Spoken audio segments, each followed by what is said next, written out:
Assalamu alaikum viewers and welcome back to my channel Study Law with Bushra.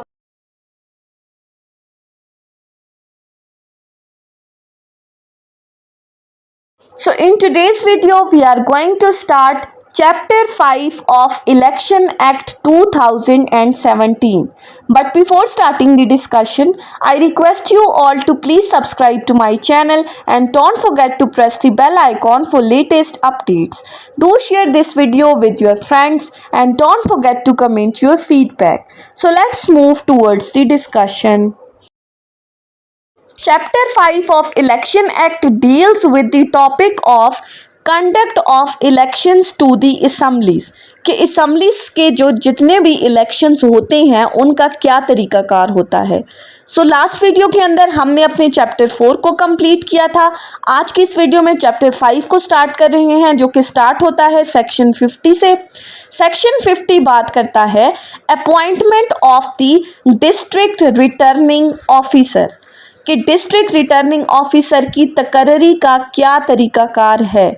Subsection 1 for the elections to an assembly the commission shall in the prescribed manner appoint a district returning officer for each district और specified area कि जब भी किसी assembly का elections होना हो तो election commission हर district या किसी मखसूस इलाके के लिए डिस्ट्रिक्ट रिटर्निंग ऑफिसर अपॉइंट करेगा। अब ये जो अपॉइंटमेंट है वो आगे बताए गए 3 तरीकाकार में से किसी भी एक तरीके के मुताबिक हो सकती है। सबसे पहला तरीका क्या है? From amongst its own officer subject to the availability. अगर कमीशन के अपने ऑफिसर्स अवेलेबल हो तो उनमें से किसी भी ऑफिसर को ये डिस्ट्रिक्ट रिटर्निंग ऑफिसर अपॉइंट किया जा सकता है। Secondly, by the selection from the list of officers provided by the government or provincial government। अगर ज़रूरत पड़े तो फिर हुकूमत या जितनी भी सूबाई हुकूमतें हैं उनकी तरफ से प्रोवाइड करदा जो भी लिस्ट है उस लिस्ट के अकॉर्डिंग किसी भी ऑफिसर को अपॉइंट किया जा सकता है। Thirdly, from the subordinate judiciary in consultation with the chief justice of the concern high court या फिर मुतलका हाई कोर्ट के चीफ जस्टिस से मुशावरत करने के बाद जुडिशरी के किसी भी सबऑर्डिनेट ऑफिसर को अपॉइंट किया जा सकता है।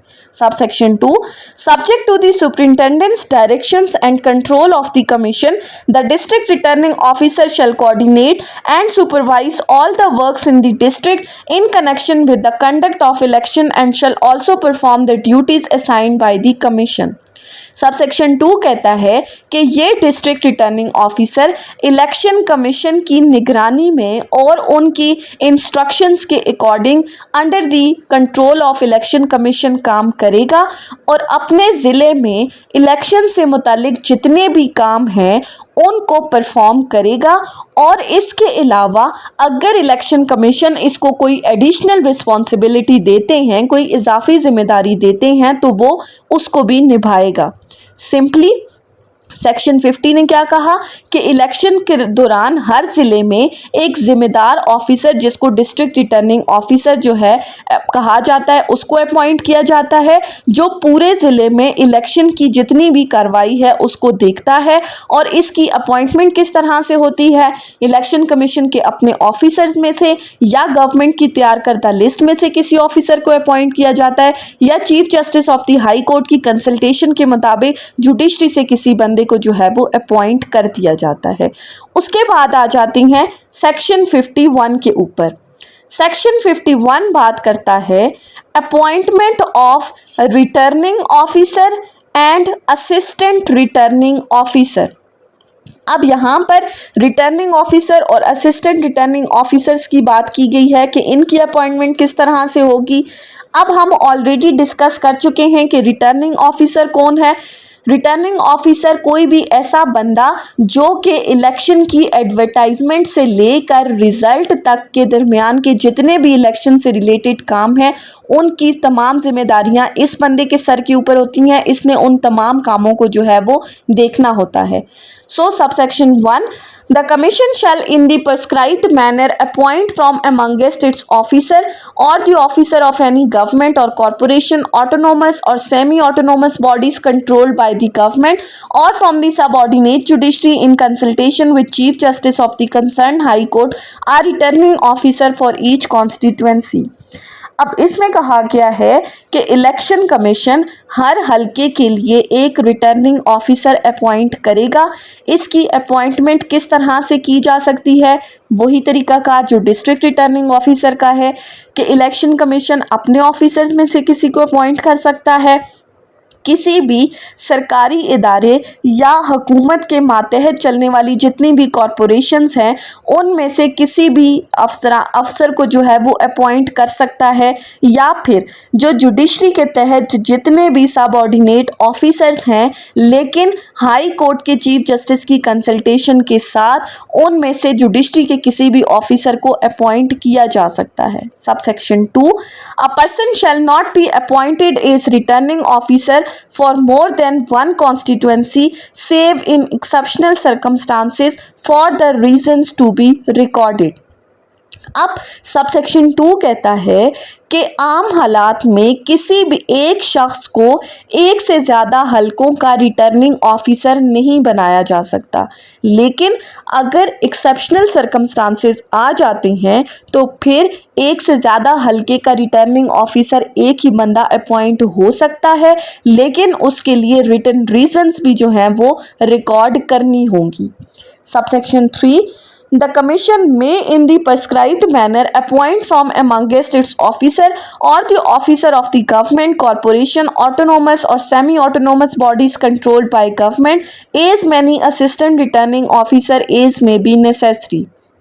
सबसेक्शन 3 कहता है कि इलेक्शन कमीशन जितनी भी ज़रूरत हो उस ज़रूरत के मुताबिक जितने चाहे असिस्टेंट रिटर्निंग ऑफिसर अपॉइंट कर सकता है।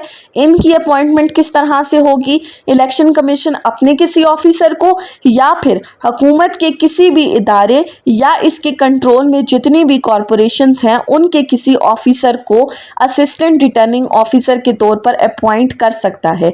सो सिंपली सेक्शन 51 ने क्या कहा? हर हलके में एक रिटर्निंग ऑफिसर अपॉइंट किया जाता है जो पूरे इलेक्शन के प्रोसेस को देखता है। एक शख्स को आमतौर पर सिर्फ एक ही हलके का रिटर्निंग ऑफिसर बनाया जाता है।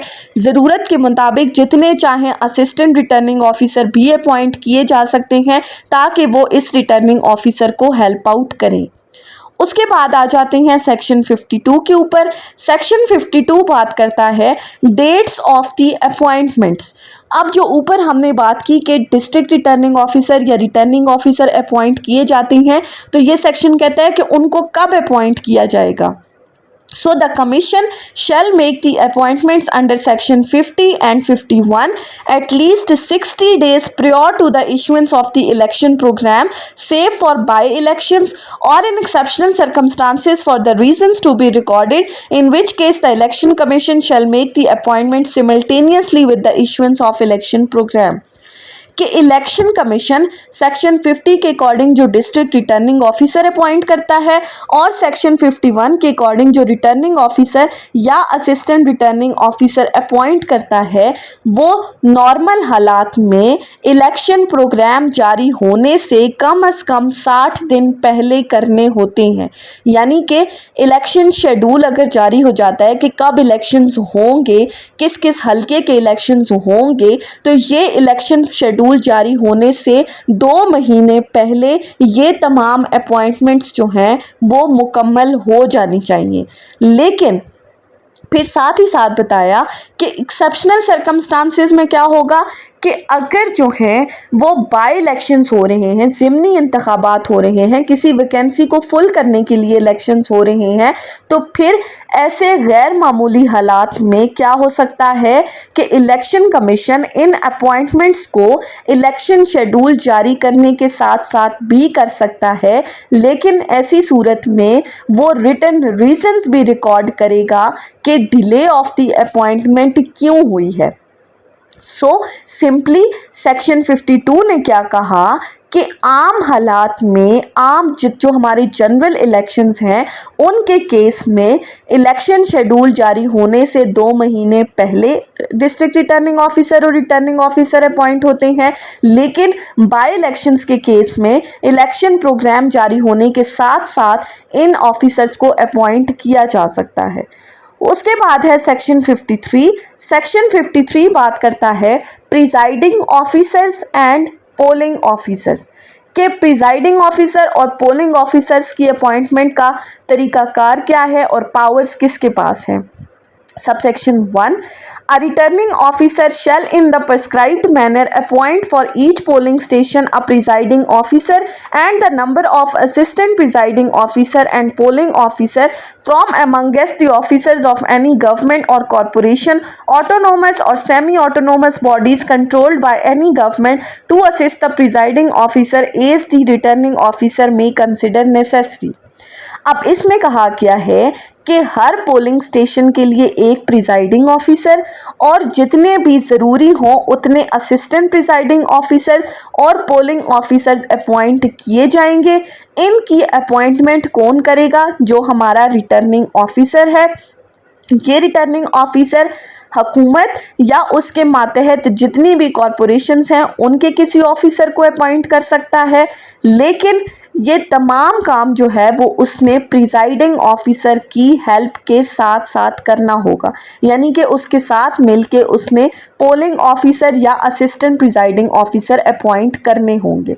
बिकॉज प्रिजाइडिंग ऑफिसर कौन है? वो किसी भी पोलिंग स्टेशन का इंचार्ज है। सो उस इंचार्ज की हेल्प के साथ ये रिटर्निंग ऑफिसर जितने चाहे वो असिस्टेंट प्रिजाइडिंग ऑफिसर और पोलिंग ऑफिसर अपॉइंट करेगा। Secondly, the returning officer shall not appoint a person as a presiding officer or assistant presiding officer who has been in the employment of the candidate. अगर कोई शख्स किसी भी candidate का servant रह चुका हो या वो प्रेजेंटली उसका सर्वेंट हो तो फिर उस बंदे को प्रिजाइडिंग ऑफिसर या असिस्टेंट प्रिजाइडिंग ऑफिसर या पोलिंग ऑफिसर अपॉइंट नहीं किया जा सकता। ये रिस्ट्रिक्शन लगा दी है। Subsection 3, the returning officer shall at least 30 days before the polling day submit to the district returning officer for approval a list of such presiding officer, assistant presiding officer and polling officers including the reserved staff, and no change in the list shall be made in exceptional circumstances with the approval of the commission।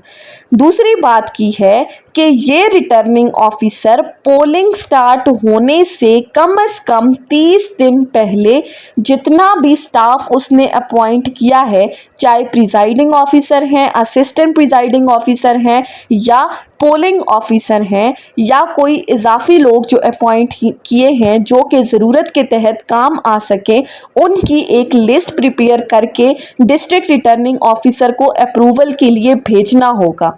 जब district returning officer इस list को approve कर देता है तो फिर उसके बाद उस लिस्ट में किसी किस्म की कोई भी चेंजेस नहीं की जाएंगी एक्सेप्ट इन दी एक्सेप्शनल सर्कमस्टांसेस। और अगर इस एक्सेप्शनल सर्कमस्टांसेस में भी इसमें कोई चेंजेस होती हैं तो उसके लिए रीजंस बतानी होंगी इन रिटन फॉर्म और साथ ही साथ इलेक्शन कमीशन से भी अप्रूवल लेना होगा।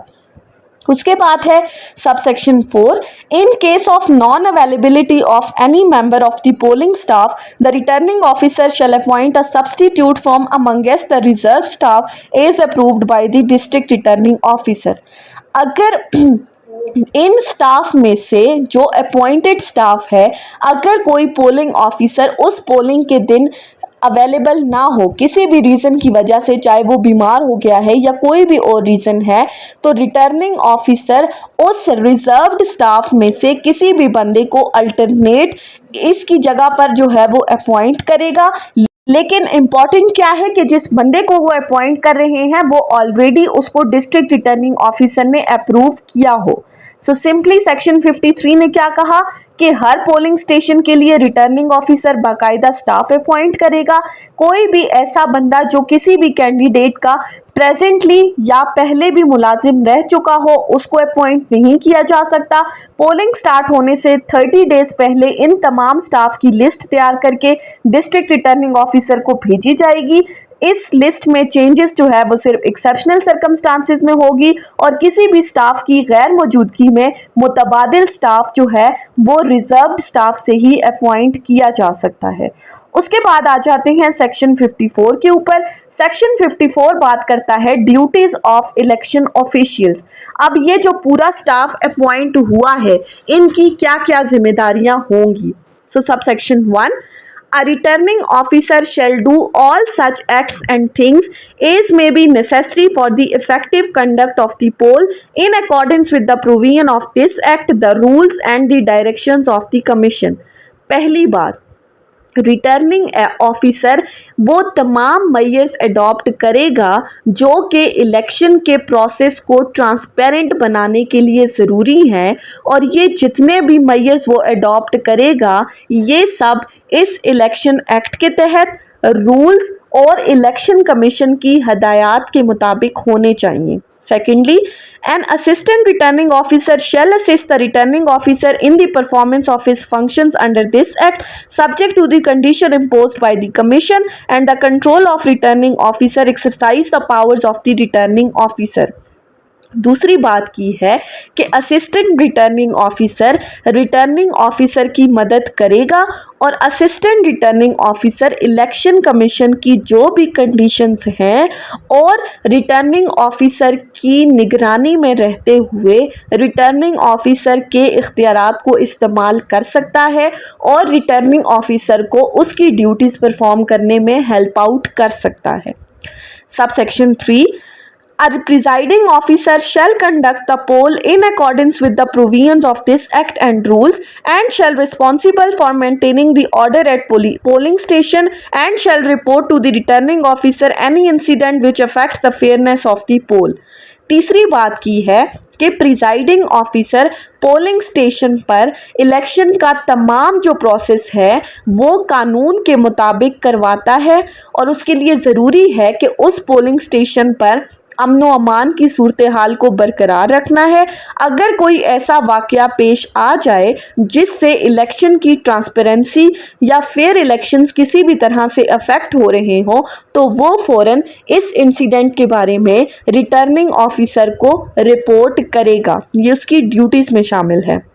Subsection 4, during the course of the poll, the presiding officer may entrust any of his function to an assistant presiding officer, and the assistant presiding officer shall perform the function so entrusted to him।